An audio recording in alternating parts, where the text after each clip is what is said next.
Ingin saya tanyakan pertama itu terkait dengan Lampung ini mayoritas petani Pak Anies. Tapi hampir setiap generasi yang masyarakat itu tidak pernah merasakan kesejahteraannya. Nah, bagaimana sistem yang akan Pak Anies bangun ke depan kalau Bapak jadi presiden untuk menciptakan kestabilan harga agar kemudian para petani bisa mendapatkan kepastian setiap hasil buminya akan dijual. Karena kan setiap hasil bumi naik atau tinggi maka kemudian harganya turun. Hukum ekonominya kan begitu. Kalau barangnya sedikit maka harganya naik. Nah, itu kan akibatnya setiap tahun pendapatan para petani kopi, padi, lada dan lain-lain itu sama saja. Jadi kesenjangan sosial itu tetap terus dirasakan oleh para petani khususnya di Lampung. Begitu Pak Anies. Terima kasih. Yan Barusal. Terima kasih. Ini sebabnya mengapa kami berpandangan anggaran pemerintah itu tidak dialokasikan untuk membangun food estate, tapi justru untuk kontrak farming. Ya, apa artinya kontrak farming?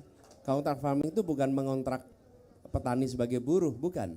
Tapi petani melalui Gapoktan atau melalui koperasinya itu menghasilkan produksi beras, gabah ya.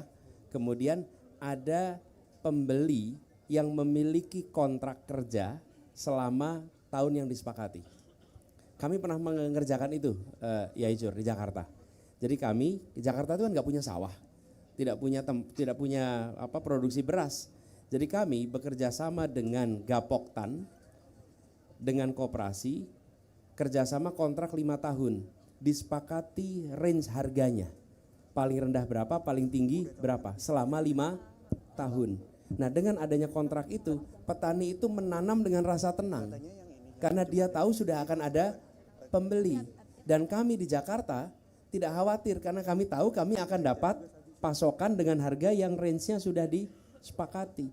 Lalu bagi petani, adanya kontrak itu, dia bisa mendapatkan kredit untuk mekanisasi pertanian.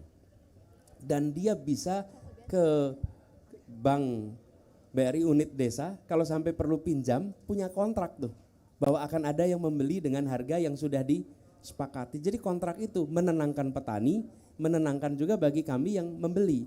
Nah, itulah yang disebut sebagai kontrak farming. Bila itu kita kerjakan di berbagai wilayah Indonesia, maka petaninya tenang, konsumennya juga tenang, harganya juga stabil, dan mata rantai yang panjang itu bisa dikurangi karena langsung. Oke, jadi itu ya salah Anies, satu waktunya solusinya. habis, cukup ya.